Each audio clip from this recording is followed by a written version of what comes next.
right. Welcome. Fade to Black breaking news for this Tuesday, January 3rd, 2023. I'm Jimmy Church. This is all of the news that you need on this day in history. Oh, I didn't do my on this day in history today or a fader fact. Yeah, I've been busy around here. We'll go get to some good stuff tomorrow. Let's get straight to the breaking news.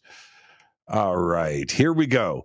A commercial landlord is suing Twitter for breach of contract after the company allegedly failed to pay rent for one of its offices in San Francisco. The lawsuit concerns Twitter office space at 650 California Street, not its main headquarters, though, but this is on Market Street. Twitter's new owner, Elon Musk, has stopped paying rent on Twitter's office space globally, including for its headquarters, and has told employees not to pay company vendors.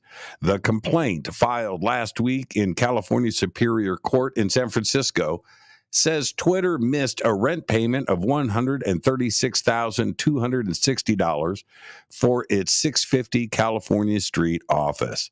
That triggered a notice from the landlord on December 16th, giving Twitter 5 more business days to make the payment. They didn't. They got sued. So there you go.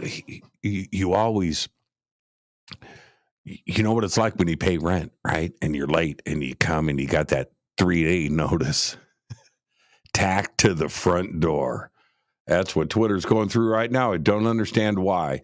South Korea's Korea Pathfinder lunar orbiter spacecraft, known as Danuri, has just sent some amazing images from the moon.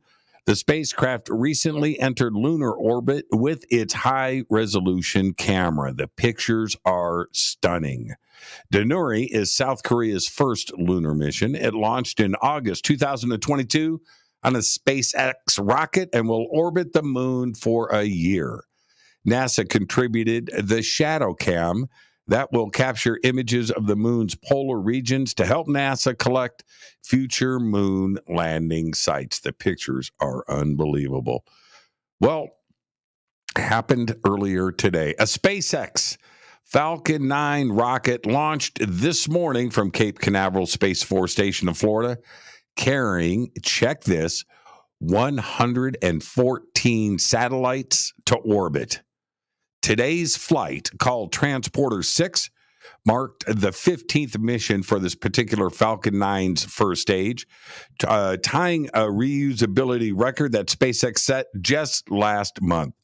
It was also SpaceX's 200th flight and the company's 161st successful rocket landing. A group of video testers is forming Microsoft's first labor union in the United States, which will also be the largest in the video game industry. The Communications Workers of America said today that a majority of about 300 quality assurance workers at the Microsoft video game subsidiary ZeniMax Studios has voted to join the union.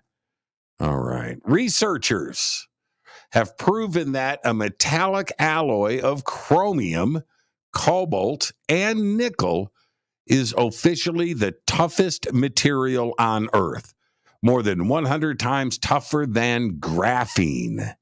In a new study published December 1st in the journal Science, researchers subjected the ultra-tough alloy to extremely cold temperatures, and the alloy only became tougher and more resistant to cracks as the temperatures plummeted. This super resistance to fracture is in stark contrast to most materials, which only become more brittle in freezing temperatures. Very, very cool. Check this out.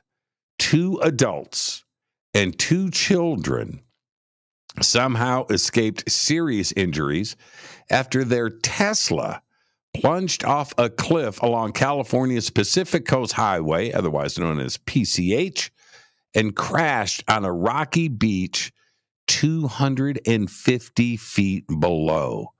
The incident occurred yesterday morning at an area called Devil's Slide, some 20 miles south of San Francisco. When you see this Tesla and where it is sitting and the condition that it is in, the fact that they all walked away is absolutely incredible. Here we go. Sam Bankman-Fried, the founder of a bankrupt crypto exchange FTX, has just pleaded not guilty to criminal charges. SBF, who was out on a $250 million bond, was arraigned in federal court in Manhattan earlier today, flanked by attorneys with his mother sitting behind him. Attorney Mark Cohen entered the plea of not guilty to all counts. He was indicted on 2 counts of wire fraud and 6 counts of conspiracy-related charges last month. The judge set a trial date for October 2nd, 2023. And that's it. That's all of the Fade to Black breaking news you need for Tuesday, January 3rd, 2023. Breaking news is produced by Renee Newman, and I am Jimmy Church. Go back.